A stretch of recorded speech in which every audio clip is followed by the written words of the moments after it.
నీ నా సందుడబాటు మాట వినుమా, నీ చేత జీతంబునే కానిన్ పట్టక సంతతంబు మది వెట్కన్ గొల్తో అంత సపత్నానికంబున కప్పగింపకుము నన్నా పాటియే చాలు.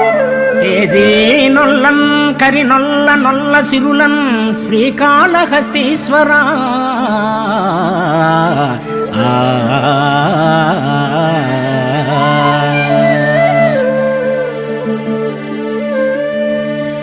ఈశ్వర, మనిద్దరి మధ్య ఒక ఒప్పందం కుదుర్చుకుందాం. నీ నుండి ఓ కాసు కూడా ఆశించకుండా నిన్నారాధించెదను. ఏనుగులు, గుర్రాలు, మితిమీరిన సంపద నాకక్కరలేదు. దానికి ప్రతిఫలంగా నా అంతఃశత్రువులైన కామక్రోధాదులకు నన్ను అప్పగించకుండా అనుగ్రహింపుము.